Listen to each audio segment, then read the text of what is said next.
আসসালামু আলাইকুম। গল্প প্রেম তৃষা, লেখনীতে ইসরাত জাহান জেরিন। পর্ব সংখ্যা ১০। রাতে একটা দুঃস্বপ্নে ঘুমটা ভেঙে গেল। এমন ভয়ানক স্বপ্ন কখনো এর আগে দেখেনি। তনিমা আফরোজ দোয়া পড়তে পড়তে ডাইনিং রুমে গেল। গ্লাসে জল ঢেলে খেয়ে বারান্দায় গিয়ে বসল। মেয়েটা তার কই, সে কিছুই জানে না। কেন যে এমন করলো? তৃষার বাবা আতিকুর ইসলাম ভেতর দিয়ে একটু অন্যরকম। দুনিয়ার সব কিছু সে সহ্য করতে পারবে, তবে অসম্মান নয়। কত আদর যত্ন দিয়ে তৃষাকে মানুষ করিয়েছেন, পড়ালেখা করিয়েছেন, কখনো কোনো কিছুতে বাধা দেয়নি। ওর সাথে যখন সবার বিয়ে হয়ে গেল, তখনও পড়িয়েছেন মেয়েকে। সেই মেয়ে পরিবারের কোনো সম্মান রাখলো? সব শেষ, সব কিছুই শেষ। বাড়ির মেয়ে যেদিন বাড়ির অসম্মান করে পালিয়ে গেল, সেদিন রাতে তিশার সব জিনিস, সব কিছুই বাড়ি থেকে ফেলে দিয়েছিলেন তরিকুল। মনে ব্যথা পেয়েছেন তো। তৃষাকে সেদিনই মনে মনে কবরে শুইয়ে দিয়েছিলেন সে। এই মেয়ে তার জন্য মৃত। বন্ধুদের সঙ্গে কক্সবাজার যাওয়া থেকে শুরু করে কত আবদার রেখেছেন, তার ফল তো পেলে নয়। সবাই যখন বলতো মেয়ে মানুষের এত নাসুন খুদুন ভালা না, একটা বিয়া করাইয়া দাও সময় থাকতে থাকতে, তখন তরিকুল মেয়ের হয়ে সাফাই গেয়েছিলেন, তার ঢাল হইয়েছিলেন। তৃষার একটাই সমস্যা, যুবরাজ রাজনীতি করে, আর সেই রাজনীতি তুষার বড্ড অপছন্দ। আরে, বিয়ে করে স্বামীকে নিজের মতো করে গুছিয়ে নিলেই তো হতো। রাজনীতি করে তো কি হয়েছে? ওই ছেলের কত ক্ষমতা সেই সম্পর্কে ধারণা আছে? ওই দিন যুবরাজ যখন জিম্মি করেছিল তাদের, তখন লজ্জায় চোখে চোখ তুলে তাকানোর সাহস না পেয়ে পাগলের মতো সব কর্মকাণ্ড করেছে। পাগল ভাবুক, ওই প্রশ্নের তো জবাব নেই। তাই পাগল হয়েই না হয় তার চোখে তাকুক। তনিমার চোখ দিয়ে জল গড়িয়ে পড়ল। এই রাতটা শেষ হয়ে ভোরের আলো কখন ফুটবে? সাউন্ড বক্সে তখন লো ভলিউমের একটা গান বাজছে, প্রেম আমার, ও প্রেম আমার। সেই গানের সঙ্গে কে যেন শিস বাজাচ্ছে আর গুনগুন করছে। সেই বদ্ধ ঘরটিতে কালো হুডি পরা লোকটার মুখে এতক্ষণ ভয়ানক দেখতে যেই মুখোশটা ছিল, সেটা সে খুলে টেবিলের উপর রেখেছে। হাতে তার একটা গোলাপ। মুখোশটা মুখের উপর থেকে সরাতেই তার অতি সুদর্শন মুখখানার দর্শন পাওয়া গেল।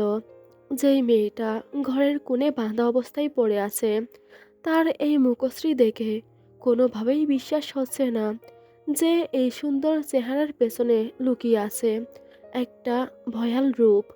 লোকটা তাকে জীবিত রেখেছে অবশ্য, তবে এটাকে বেঁচে থাকা বলে না। আজকে 2 দিন হলো তার পেটে কিছু পড়েনি। এখন সামনে যা পাবে তাই সে অনায়াসে খেয়ে ফেলতে পারবে। এই সুদর্শন পুরুষটা কত যত্ন নিয়ে সিগারেট দিয়ে তার শরীরের গোপনীয় স্থানগুলো ঝলসে দিতে একবারও পরোয়া করেনি। মেয়েটি প্রশ্ন করেছিল বিদায় তার নিচের ঠোঁটটা কেটে ওই ঘরে বন্দি করে রাখা একটা হিংস্র কুকুরকে খাইয়েছে। লোকটা মুচকি হাসি দিয়ে উঠে দাঁড়ায়। 1 পা 2 পা করে মেয়েটির দিকে এগিয়ে এসে হাঁটু গেড়ে বসে চোখের সামনে থেকে চুলগুলো আলতো করে পরম যত্নে সরিয়ে দিয়ে হাতটা ছুঁয়ে বলল, কি করে পারলে? যার সঙ্গে সংসার করবে বলে কথা দিয়েছিলে, তাকে চিরদিনের মতো ছেড়ে অন্য কারো বাসরে গা ভাসাতে? লোকটি মেয়েটির হাতের মেহেন্দির দিকে ভালো করে চাইল। এই রং যে তার মস্তিষ্কের নিয়রণে কারফিউ জারি করেছে। ওই রং সে কিছুতেই সহ্য করতে পারছে না, অসহ্যকর ঠেকছে। মেয়েটির আতঙ্ক তখন যেন আকাশচুম্বী। ভয় আর আতঙ্কের মিশ্র অনুভূতিতে সে স্তব্ধ, কেবল কাঁপছে তার শরীর। মেয়েটি কথা বলার মতো অবস্থায় নেই। ঠোঁটটা কাটার পর মুখ থেকে শুরু করে চোখ, সব কিছুই ফুলে ফেঁপে উঠে। তবুও সে গুঁগিয়ে গুঁগিয়ে কেবল বোঝাতে চাইল, আমায় মেরো না, আমার সংসার জীবনের ফুলটা এভাবে ছিঁড়ে ফেলো না, আমায় আমার স্বামীর কাছে ফিরতে দাও। লোকটি এবার আবার বলে উঠল, অন্য কারোর জন্য মেহেদি পরতে পারবে না, কিছুতেই না। সে তৎক্ষণাৎ পকেট থেকে চাকুটা বের করে মেয়েটি কিছু ভেবে ওঠার আগেই একের পর এক আঘাত বসিয়ে দিল তার হাতের তালুতে, উপর দিকে। যেখানে যেখানে মেহেদির রং ছিল সব ঢেকে দিল। কখন যে গতি বেড়ে গেল, শক্তি বেড়ে গেল, হাতের চামড়া ভেদ করে মাংসের আবরণ হাঁ করে বেরিয়ে এলো। লোকটির সেদিকে খেয়াল নেই। রক কেটে যাওয়ার পর মেয়েটি সেই কখনোই কাতরাতে কাতরাতে দম ছাড়ল। তাতেও যেন খুনের স্বাদ মিটল না। সে মৃত মেয়েটিকে ছেড়ে দিয়ে গলায় বড় ছুরিটা ধরে কূপের পর কূপ বসিয়েই চলল। যতক্ষণ না আলাদা হয় ঠিক ততক্ষণ গলার থেকে বেরিয়ে আসা রক্তে সে রঞ্জিত। তার তো এই গন্ধটাই দরকার ছিল। সে ফ্লোরে ছড়িয়ে পড়া রক্তগুলো হাতে মেখে আনন্দ লাভ করল। গালে মুখে ছিটকে আসার পরও সেই রক্ত ইচ্ছে করে সে মুখে মাখল, নাকের কাছে নিয়ে চোখ বুঝল। তবে একটা কাজ করা বাকি। খুনি উঠে টেবিলের কাছে গিয়ে কেঁচিটা হাতে তুলে নিয়ে সেই গানের তাল মিলিয়ে গলার জোর বাড়িয়ে গাইল, তুমি ছাড়া আজ একা এমন স্বপ্নের লাশঘর, ভেঙে যাওয়া এই বুকের পাঁজর, ধুধু মরু প্রান্তর।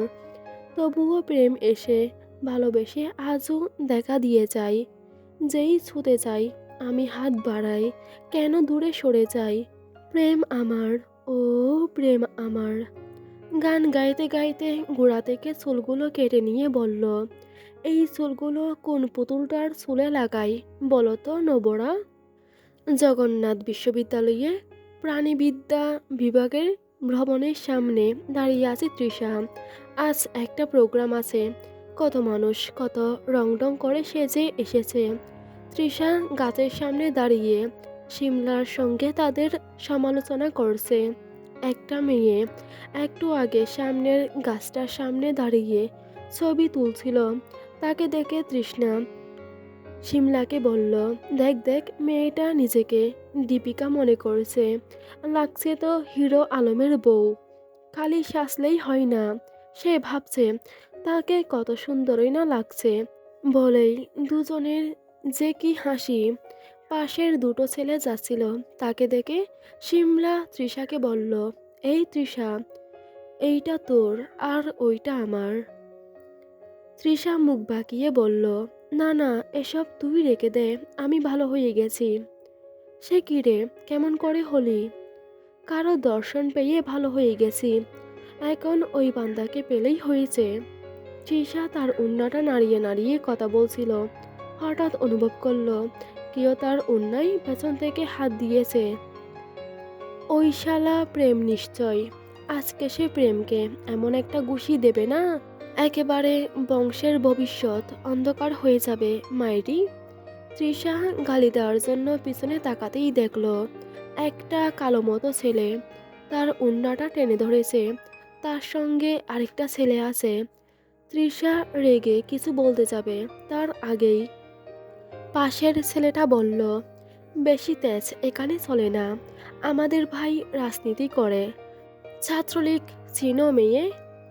ছাত্রলীগ নাকি গাতলীগ, তাতে আমার কি? রাজনীতির কোনো চ্যাপ্টারে বুঝি লেখা আছে মেয়ে দেখলেই ওড়না টেনে ধরতে হবে? না, তবে তুমি চাইলে চ্যাপ্টার আমি নিজেই তৈরি করতে পারি। ওড়না ছাড়েন, নইলে দুনিয়া ছাড়িয়ে দিব। ছেলে দুটো হেসে উঠল। ততক্ষণে সেখানে মানুষ জড়ো হয়ে গেছে। সবাই কেবল দেখছে, কোনো রকম সাহায্যের জন্য এগিয়ে আসছে না। তৃষা একবার চারিদিকে তাকালো, এটা কি শুটিং চলছে নাকি? মেজাজটা তার গরম হয়ে যায়। শিমলা কি করবে বুঝতে পারছে না। তৃষা ওড়নাটা ছিনিয়ে নিতে যাবে, তার আগেই ছেলেটা ওড়না ছেড়ে দিয়ে পাশের জনকে বলল, আজকে রাতে আমার রুমে একেই পাঠাবি। তেজ কতখানি একটু মেপে দেখতে হবে না?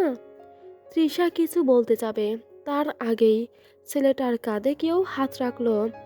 ছেলেটি পাশ ফিরে তাকাতেই আবিষ্কার করলো প্রেম নেওয়াজকে। প্রেম সকলের সামনে তৃষার দিকে সরু চোখে তাকিয়ে বলল, আরে হ্যাঁ, নেতা সাহেব নাকি? এটাকে রুমে নিয়ে যাবেন? রুচি দেখছি আপনার মাটির নিচে চলে গেছে। ওর থেকে তো ওর সাথেরটাই ভালো। শিমলা ভয়ে আরো চুপসে গেল। তৃষার তখন রাগ আর ঘৃণায় চোখ দিয়ে জল পড়ছে। দুর্বলতা আর ভয় সেই জলের উৎস নয়, বরং রাগ সেই জলের উৎস। প্রেম সেই জল দেখে আরো হাসল। ছেলেটির কাঁধে চাপড় মেরে বলল, এমন তেজ মেপে দেখবা ভাই, যেন চিৎকার করার ক্ষমতাও হারিয়ে ফেলে। মেয়ে মানুষের এত দেমাক কিসের? দিস ইজ অ্যাবসলিউটলি ফাকিং রং। দুজনের চোখ তখন একে অপরের দৃষ্টি মিলেছে। একজনের চোখে উপহাস, অন্যজনের চোখের জলে তীব্র ঘৃণা। ঝর্ণাটা ছেড়ে ফুফিয়ে কেঁদে ওঠে তৃষা। আজ এতটা অসহায় লেগেছিল। বাবা সবসময় বলতেন, এমনভাবে চলবে যেন গায়ে একটা পিঁপড়াও বসতে না পারে। পিঁপড়াটা আজ বসেই গেল। তৃষার অনেক কিছু বলতে ইচ্ছে করছিল, তবুও বলতে পারেনি। ওই প্রেম নেওয়াজ আসলেই একটা জঘন্য মানুষ। সম্মান, ভালোবাসা, শ্রদ্ধা কোনোটাই তার মধ্যে নেই। ওই রকম মানুষরা কেবল ছোট করেই দেখতে পারে।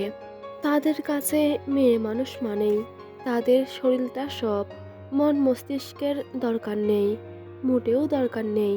তৃষা গোসল সেরে বের হতেই পাশের রুম থেকে শিমলার মায়ের কটু কথা শুনতে পেল। বিনে পয়সায় একালে খাচ্ছে থাকছে, কবে যাবে কিছু ঠিক করে না বললে তো সব বাড়ির মানুষই এমন রিয়াকশন দেখাবে। তৃষা ব্যাগ থেকে পার্সটা বের করলো। হাতে টাকা পয়সা নেই, যা ছিল তাও ফুরিয়ে আসছে। তাকে কিছুটা একটা ব্যবস্থা করতে হবে, কাজ খুঁজতে হবে। শিমলাকে সে এই বিষয়ে বলে রেখেছে, টিউশন হলেও চলবে। শিমলা খোঁজ রাখবে বলেছে। এই শিমলা মেয়েটার সঙ্গে প্রথম পরিচয় গত বছরের শুরুর দিকে ফেসবুকে। তৃষার ফেসবুকে উপন্যাস পড়া হয়। পছন্দের একটা লেখিকার মেসেঞ্জার গ্রুপে অ্যাড হলো সে একদিন। সেই গ্রুপ থেকেই শিমলার সঙ্গে পরিচয়। পরিচয়হীন একটা মানুষের সঙ্গে যে এত ভালো সম্পর্ক হয়ে যাবে কখনো ভাবতে পারেনি তৃষা। তৃষা শিমলাকে নিজের পছন্দ অপছন্দ সব ধরনের কথাই বলতো। পালানোর বিষয়টা নিয়ে যখন বলেছিল তখন সেই বলল এখানে আসতে। মেয়েটা কত ভালো। তৃষা পুরনো আইডিটা নষ্ট করে ফেলেছে, সিমটাও ফেলে দিয়েছে। এখানে এসে সব নতুন করে কেনা, নতুন করে বানানো। নতুন একটা আইডিও তো খুলেছে। হোয়াটসঅ্যাপটা লগ ইন করে সেই দিন চিত্রার নাম্বারটা সেভ করেছিল। ফোনটা হাতে নিতেই দেখলো চিত্রার দুটো কল এসেছে। তৃষা বিপদে পড়লে কিংবা সিদ্ধান্ত নিতে গেলে যখন দ্বিধায় পড়ে, তখন যেই মানুষটি কাছে থাকে নিঃসংকোচে সাহায্য পরামর্শ চাইতে পারে, সে হচ্ছে ফারাজ এলাহির ভালোবাসার রমণী। ফারাজ এলাহির নামটা নেওয়ার কারণ আছে। কারণ যতবার চিত্রাকে স্মরণ করবে ততবার ফারাজের চিন্তা আপনা আপনি চলে আসবে। ফারাজের সঙ্গে কখনোই তেমনভাবে ফোনে কথা হয়নি। আসলে হবে কেমন করে? বউ পাগল একটা লোক, অন্য কারোর সঙ্গে কথা বলার সময় আছে? তবে চিত্রা স্বামীর জয়গান প্রশংসা করতে করতে মুখে ফেনা তুলে ফেলে। সেই বর্ণনা, সেই বুলি শুনলে যুবতী কেন বুড়ো একটি মহিলাও আফসোস করবে, বলবে, ইস আমার একটা ফারাজ এলাহি চাই। ফোন দিয়েছিল 2 ঘন্টা আগে, এখন ব্যাক করা ঠিক কি হবে? ভাবতে না ভাবতেই দিয়ে ফেলল। প্রথম কলটা তুলল না চিত্রা।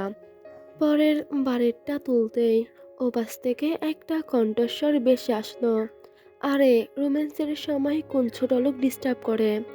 এত চুলকানি কেন? কথাগুলো যিনি বলছেন তিনি ফারাজ এলাহি। আর যাকে বলছেন সে অসময়ে বিরক্ত করা তৃষা। যদিও কে কলটা করেছে দেখেনি হয়তোবা। বিরক্ত মনে হয়েছে তাই চিত্রার থেকে ফোনটা কেড়ে বলে দিয়েছে। চিত্রা কিছু বলতে গিয়েও পারল না। ফারাজ ফোনটা মুখের উপরেই কেটে দিল। তৃষার বুঝতে বাকি রইল না সে যে একটু নয় বরং পুরোই অসময়ে জরুরি কাজে ব্যাঘাত ঘটিয়েছে। কিন্তু এখন বেলা কয়টা বাজে ইতালিতে? এই ফারাজ নামক লোকটার কি সব সময় এমন জরুরি কাজ থাকে নাকি? যেদিন তৃষা নিজ থেকে কল দেয় সেদিনই এমন হয়। সেদিন পুরোটা রাত কেবল এপাশ ওপাশ করল তৃষা। ঘুমাতে পারে না, এতটা কষ্ট লাগে।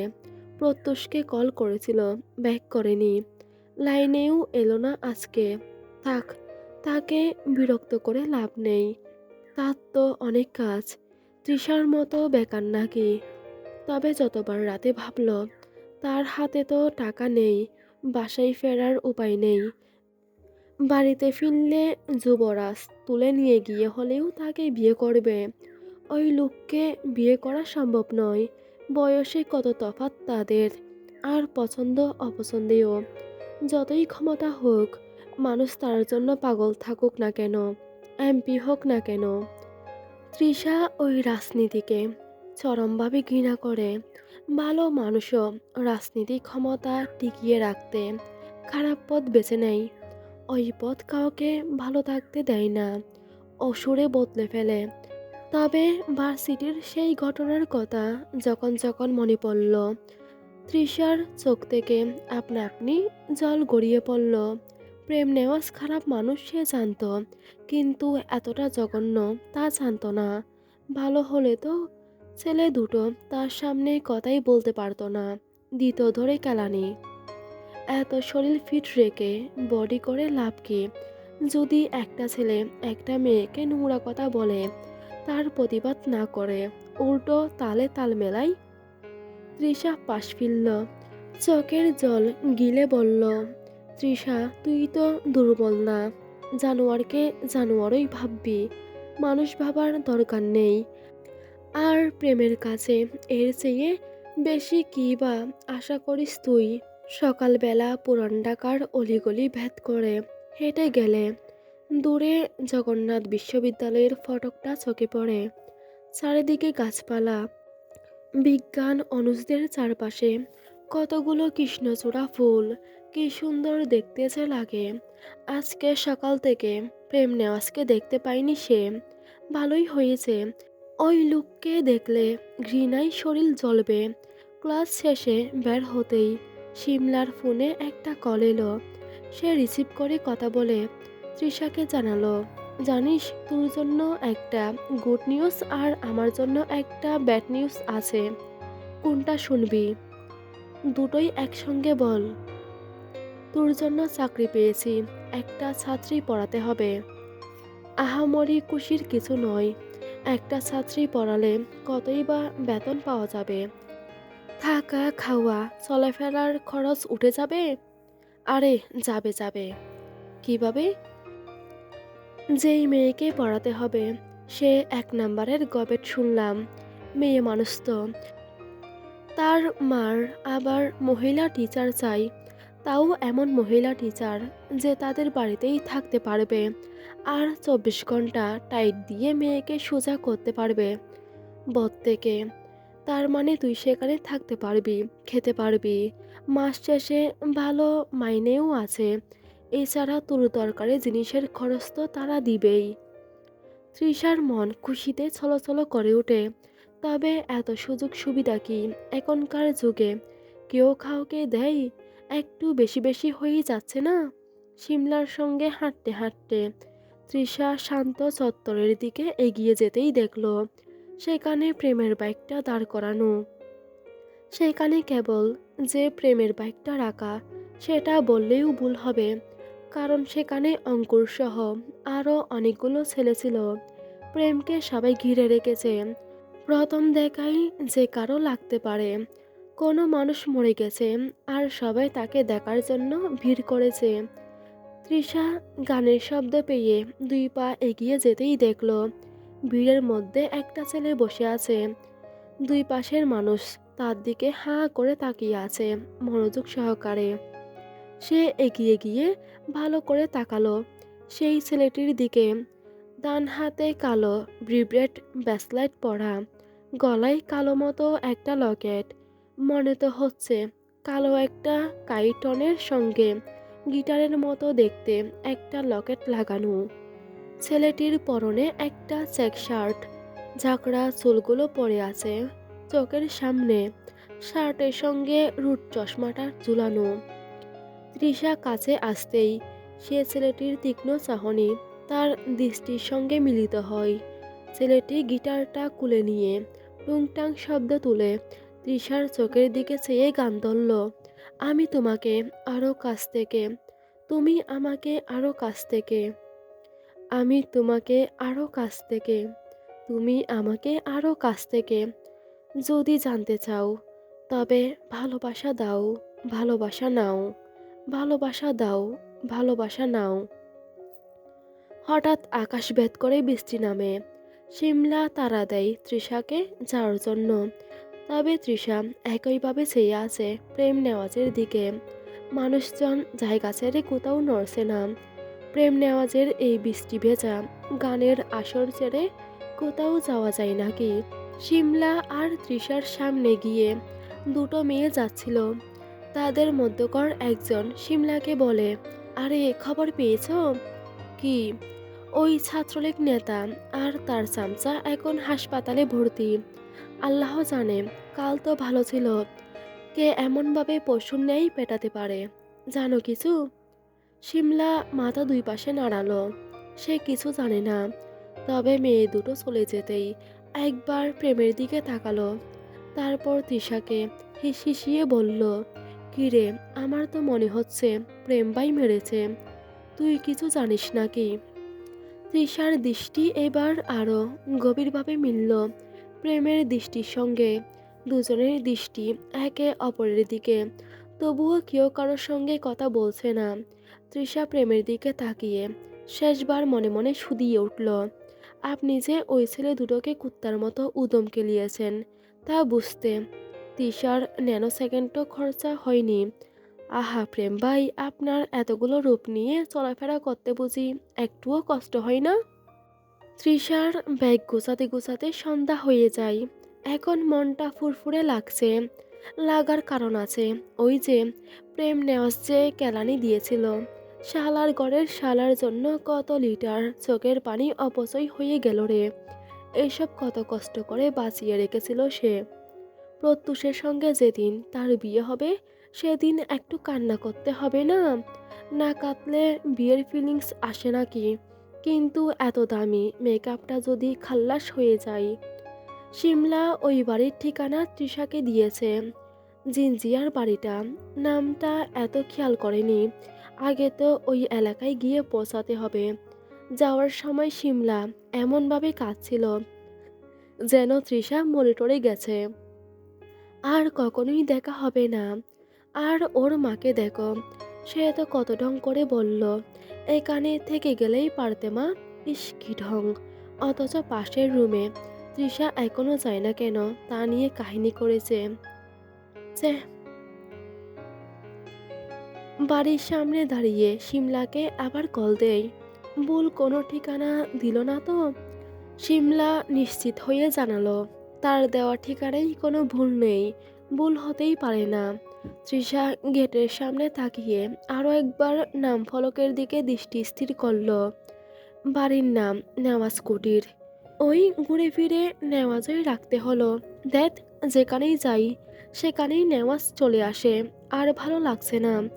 তবে নেওয়াজ তো বাংলাদেশে কত নেওয়াজই আছে। প্রেম নেওয়াজের সঙ্গে এই বাড়ির কোনো সম্পর্ক থাকতেই পারে না। এটা অন্য কোনো নেওয়াজদের বাড়ি হবে। তৃষা দারোয়ানকে বলে ভেতরে ঢুকতেই দেখল একটা কালো প্রিমিও ভেতর থেকে বের হচ্ছে। প্রথমে দেখতে পায়নি তৃষা। আচমকা গাড়ির সামনে পড়তেই থমকে যায় সে। ড্রাইভিং সিটে বসা ব্যক্তিকে দেখার আগেই সে গ্লাস নামিয়ে আঙ্গুল বের করে ইশারা করে তৃষাকে কাছে আসার জন্য। তৃষা কাছে এসে তাকাতেই থমকে যায়। একই সঙ্গে থমকে যায় সেই মানুষটিও। দুজনেই একসঙ্গে বলে ওঠে, প্রত্যুষ আপনি? তৃষা তুমি? নেওয়াজ কুটিরের অন্দরমহলে সবাই একত্রিত হয়েছে। প্রত্যুষের আর বাইরে যেয়েও যাওয়া হলো না। তৃষার তো খুশিতে হাতির পাঁচ পা দেখার মতো অবস্থা। এবার মনে হয় এক দফা এক দাবি আন্দোলন করে হলেও মিসেস দেওয়ান তাকে এই যাত্রায় হতেই হবে। কিন্তু এমন ভদ্রলোককে পটাতে হলেও নিজের ভদ্রলোক হওয়াটা আগে অতীব গুরুত্বপূর্ণ। তৃষা মনে মনে ঠিক করে নিয়েছে এখন থেকে সে একেবারে নম্রভদ্র আচরণ করবে, কম কথা বলবে, এমন ভাব করবে যেন গালি নামক শব্দ সেই ২০ বছরের জীবনে প্রথম শুনল। তাকে এমন ভাব বজায় রাখতে হবে যেন সে মুখ খুলে বলতে পারে, আমি কালি নলি খালি জালি সব শব্দ শুনেছি। এ মা, এই গালি আবার কি? ওই যে মুরগির পেটে যে ঘিলা থাকে না, ওইটার কথা বলছেন নাকি? হেতিজা কাজের মেয়েকে দিয়ে আগেই তৃষার জন্য রুম ঠিকঠাক করে রেখেছেন। প্রথম যখন তৃষাকে দেখলেন তখন কিছুক্ষণ হাঁ করে চেয়ে রইলেন। মেয়ে তো ভারী সুন্দর, পটল চেরা চোখ, গুলগাল একটা মুখ, চুলগুলো তো এত একটা লম্বা না, তবুও তো ভীষণ মিষ্টি দেখতে। তাছাড়া মেয়ের ব্যবহার দেখেছ, পারিবারিক শিক্ষা আছে বলতে হবে। তবে হেতিজা সবচেয়ে বেশি খুশি হয়েছে তখন যখন জানলেন তৃষা আর প্রত্যুষ একে অপরকে আগ থেকেই চিনে। ছেলে তার মেয়েদের সাথেও কথা বলে, তাহলে যাক, ভালোই হলো। ছেলের যদি এই যাত্রায় কাউকে মনে ধরে, একটা গতি হয় ভালোই হবে। হেতিজা তিশাকে পই পই করে বলেছেন, শুনো মা, আমার মেয়ে প্রেমান্তি, কিন্তু হাড়ে হাড়ে বরজাত স্বভাবের। কাজের কাজ ছাড়া দুনিয়ার সব অকাজ কুকাজে এক্সপার্ট। সারাদিন কোরিয়ান ড্রামা দেখে। ওই যে সুন্দর সুন্দর কোরিয়ান ছেলে আছে না কতগুলো, ওগুলোকে উপ্পা না আপ্পা ওসব বলে ডাকে। রাতে ওদের ছবি বালিশের নিচে রেখে না ঘুমালে তার নাকি স্বপ্নে ব্যাঘাত ঘটে। দেখো, আমি খালি টিউশনের জন্য তোমাকে রাখিনি, ওকে সারাদিন নিজের সঙ্গে রেখে মানুষের মতো মানুষ করবে বলেই রেখেছি। তোমার টাকা পয়সা, যাবতীয় খরচা কিছু নিয়েই তোমাকে চিন্তা করতে হবে না। তুমি খালি মেয়েটাকে মানুষ করে দাও। মাতেই তার প্রেম প্রীতের ভূত, ওই ভূত তুমি থেরাপি দিয়ে ছাড়িয়ে দাও। ২ বছর ধরে ইন্টারে পড়ে আছে, এইচএসি দেওয়া আর হচ্ছে না। এসএসসিটা অনেক কষ্টে দিয়েছে, তাও কোনোমতে পাশ করে। ওর সাথের মেয়েটা পড়ালেখায় ভালো ছিল, ওটাকে ঘুষ দিয়ে সব দেখানোর জন্য রাজি করেছিলাম। কত কাহিনী। এই টিচার কথা শুনে তৃষার মাথাটা বন বন করে উঠছিল। কি একটা অবস্থা। পরে ভাবল, হবু ননদিনই তো, একটু সাহায্য সহযোগিতা তো সে ফকির মিসকিনদেরও করে, আর ননদকে করতে পারবে না? এত ছোট লোকও না সে। তৃষা প্রেমার সঙ্গে পরিচয় হয়ে একেবারে রুমে গেল। বড়লোকের সব বড়লোকই কারবার। এত আলিশান রুম। বারান্দায় দাঁড়িয়ে ডান দিকটাই তাকালেই অনেকটা দূরে বাতি দেখতে পেল। ভালোই একটা আলো। অন্ধকার তো, তাও রাতের বেলা। এত বুঝল না ওইখানে কি কেউ থাকতে পারে নাকি। তবে কিছুক্ষণের মাঝেই তার রুমে প্রত্যুষ প্রবেশ করলো। তারপর জিজ্ঞেস করলো, কোনো অসুবিধা হচ্ছে না তো? তৃষা আর চোখে একবার প্রত্যুষের বুকের দিকে তাকিয়ে পরক্ষণেই বলল, আপনি খালি গায়ে জিম করবেন, গোসল করে এসে নগ্ন বুকে আয়নার সামনে দাঁড়িয়ে থাকবেন, আর সেসব আমি মাঝে সাঝে উকিঝুঁকি মেরে দেখব। এর চেয়ে সুবিধা আর কি হতে পারে? কি চুপ কেন? কথা বলো। তৃষার হুঁশ ফিরতেই সে বলল, আরে না না, অসুবিধা হবে কেন? যেই সুবিধা আপনারা দিচ্ছেন, তবে এখনো ভাবতে পারছি না আপনার সঙ্গে এমনভাবে দেখা হয়ে যাবে। আর এখন থেকে সাক্ষাৎটা রোজ হবে। প্রত্যুষ মুচকি হেসে বলল, চা নাকি কফি? চা আমার জন্য বেশি কমফোর্ট, তবে আজকে একটু কফি হলেই ভালো হবে। ওয়েট, আমি বানাচ্ছি। তারপর ছাদে গিয়ে না হয় কথা হবে। এই সময়? কেন, ভয় হচ্ছে? ছাদ থেকে ফেলবো না, ভয়ের কি আছে? আরে না, ভয় হবে কেন? তবে আজকেই এই বাড়িতে এলাম, আপনার বোনের টিচার আমি। বাড়ির মানুষ কি মনে করবে? টিচার হওয়ার আগে কিন্তু পরিচয়টা আমার সঙ্গেই হয়েছিল। তা ঠিক। তৃষা মুচকি হাসল। ছাদে এসে দুইজনে কার্নিশে পাশাপাশি বসে পড়ল। রাত তখন অনেকটাই হয়েছে। শহরের আলো নিচে ঝলমল করছে, তবে উপরে আকাশ পুরো অন্যরকম। আধখানা চাঁদ ভেসে আছে, চারপাশে অগণিত তারা। প্রত্যুষ চুপচাপ চাঁদের দিকে তাকিয়ে রইল কিছুক্ষণ, তারপর বলল, চাঁদটাকে যত দেখি ততই মনে হয় ও একেবারেই নিঃসঙ্গ। কোটি কোটি তারা আছে চারপাশে, তবুও সে কত একা। তৃষা হালকা হেসে জবাব দিল, চাঁদের এই নিঃসঙ্গতাই তো ওকে আলাদা করেছে। যদি সবার মতো হতো, তাহলে হয়তো আমরা ওর দিকে এমনভাবে ফিরে তাকাতামই না। প্রত্যুষ দীর্ঘশ্বাস ফেলে বলল, কিন্তু আলাদা হয়ে থাকাটা কি সুখের? আমাদের জীবনও তো এমন, ভিড়ের মধ্যে থেকেও একা হয়ে যাই আমরা। এই একাকিত্ব কি আদৌ সুখ দেয়? তৃষা একটু থেমে গম্ভীর হলো। হয়তো এটাই বাস্তবতা। সবাই ভাবে তার চারপাশে অনেক মানুষ আছে, কিন্তু শেষমেশ নিজের লড়াইটা একাই করতে হয়। হাওয়া একটু জোরেই বইল। তৃষার চুল উড়ল বাতাসে। প্রত্যুষ চুপচাপ তাকিয়ে রইল। তৃষা আবার বলল, আপনি কি খেয়াল করেছেন, দিনের আকাশে আমরা চাঁদকে দেখি না, কিন্তু সে তখনও থাকে। জীবনের অনেক সম্পর্কও এরকম, চোখে দেখা যায় না, অথচ থাকে। প্রত্যুষ মৃদু হেসে সায় জানালো, হ্যাঁ, হয়তো আমরাও তাই। সব কথা বলি না, তবু আকাশের মতোই চুপচাপ পাশে থেকে যাই।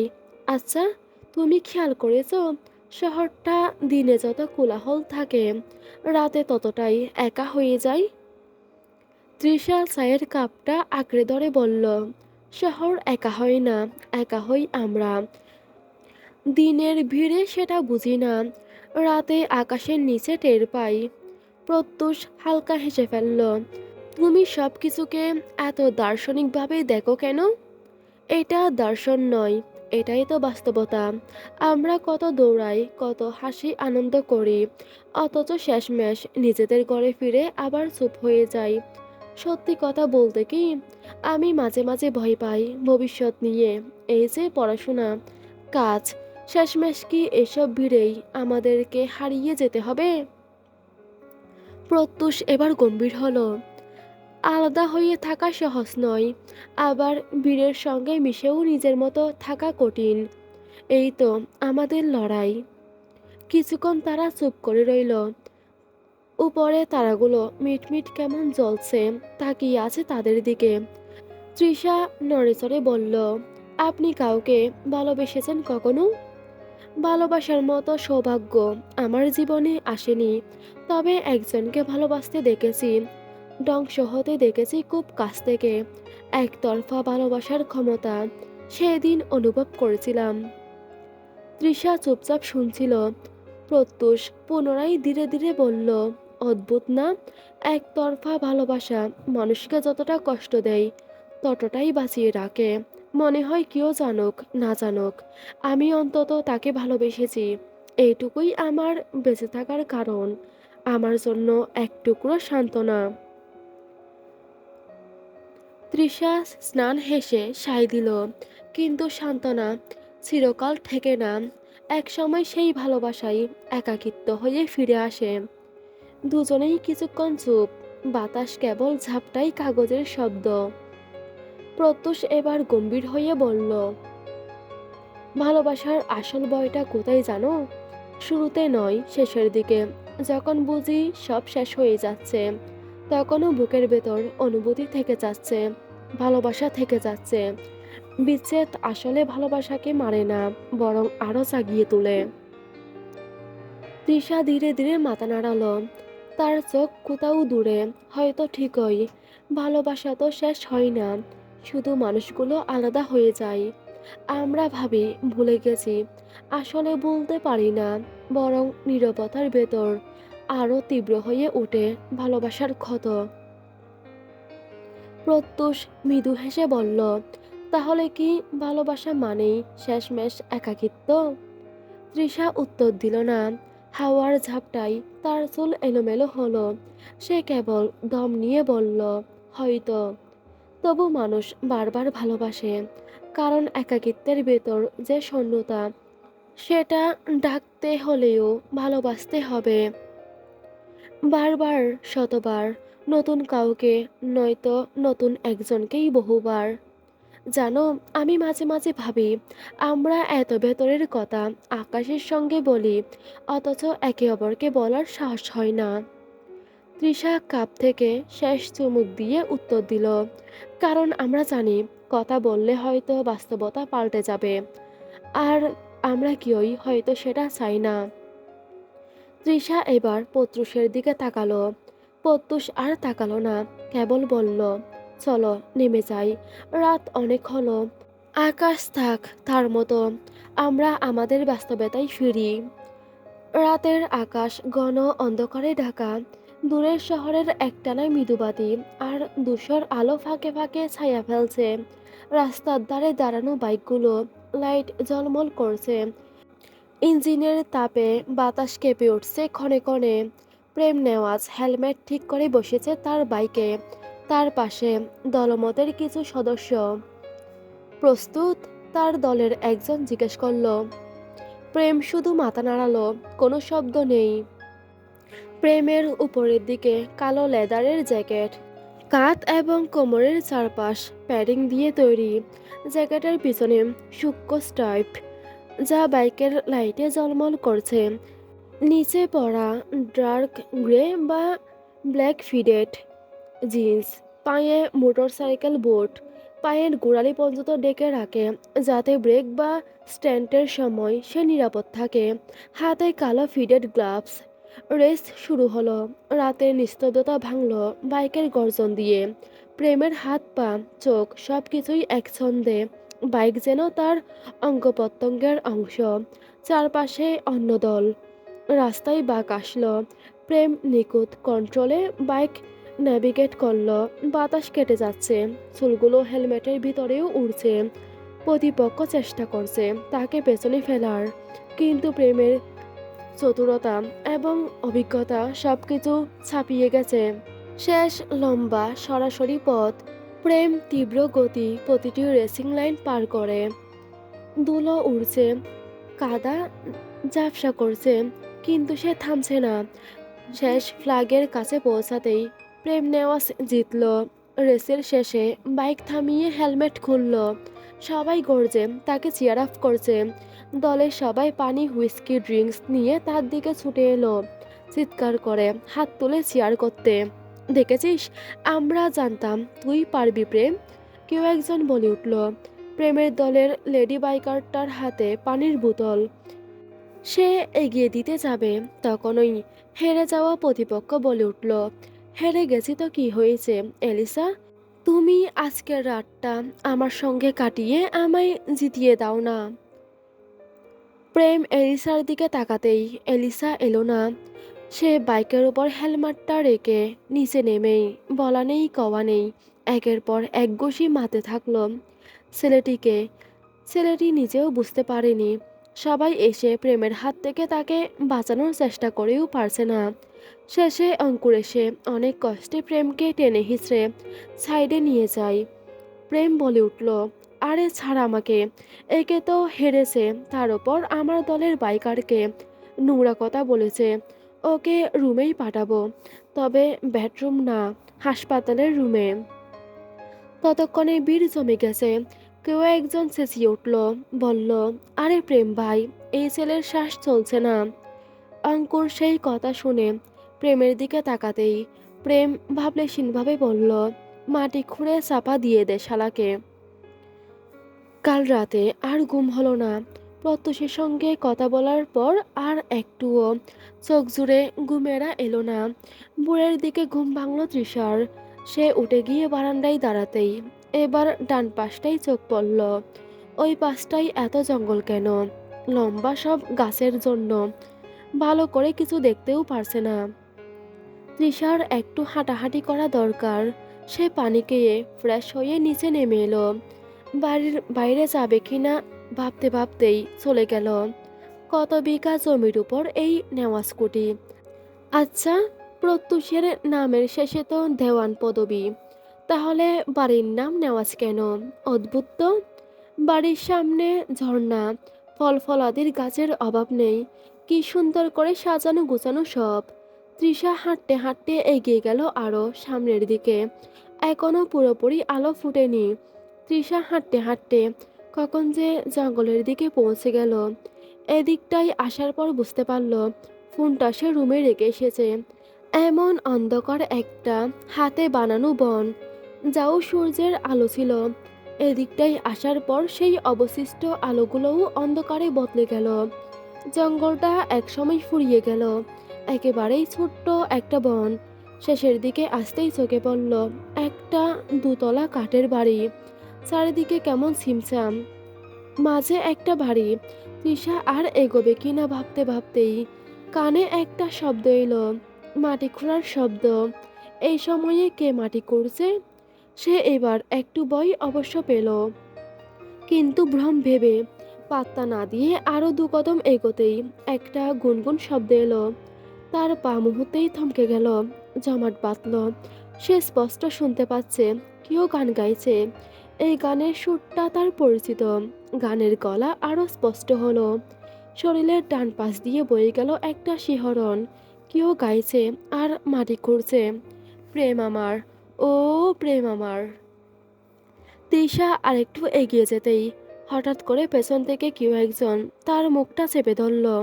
তৃষা তার হাতের দিকে তাকালো। কালো একটা হুডি পরা। তৃষা চিৎকার করার উপায় পাচ্ছে না। হঠাৎ লোকটা তার কানের কাছে এলো, গালের কাছে মুখ রাখতেই বলল, কোন ভুলে তুমি শুলে বলো এই ফুলশয্যায় স্বপ্নের লাশ কাঁধে নিয়ে ওরা কেন চলে যায়?